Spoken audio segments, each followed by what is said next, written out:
Chapter 2. Room yakanga ichiri yakanyarara. No one moved. After everything, Nyasha had just said, the air felt different, heavy. Nyasha akagara pasofa, maoko ake achiri kubata handbag. She could feel her heartbeat loud and fast. Baba vakamira vakatarisa pasi kwekanguva, then slowly vakasimudza musoro. Nyasha. Their voice was now calmer, but dangerous. This is not a game. Nyasha akatarisa kwavari. I know, she replied softly. Then act like it. Baba vakadaro. This is your future we are talking about. Future? Nyasha akafema zvishoma. But what about my life? She asked. Silence. Baba vakapindura. Mwanangu, your life is your future. No. Nyasha shook her head slowly.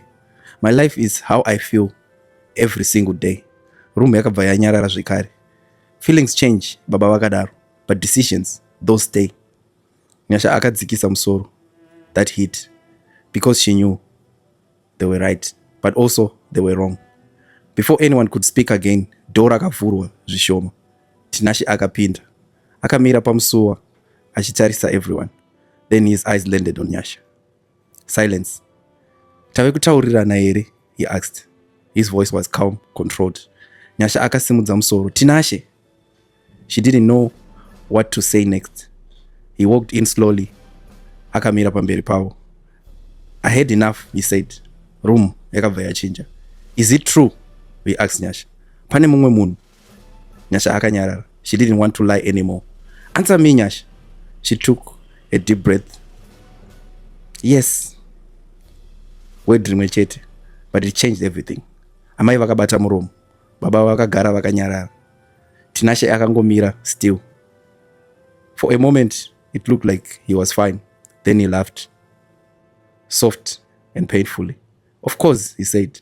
Nyasha akanzwa moyo wake kubaya. I gave you everything, Tinashe continued. I respected you. I chose you. I didn't ask you to, Nyasha replied quietly. Room yakabva yamira. Tinashe akamutarisa. Then what do you want? Nyasha akasimudza musoro. Eyes now emotional but firm. I want to feel something real. Silence. Not something correct, not something planned, she paused. Something real. Tinashe akatarisa parutivi. That hurt. Reality doesn't always feel good, Nyasha, he replied. Before she could respond, knock knock, everyone froze. No one was expecting that. Knock knock. Nyasha akatendeuka zvishoma.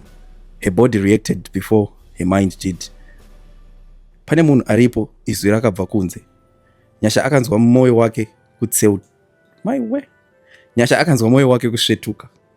That voice, she knew it. Tinashe akatarisa kwaari. Ndiani?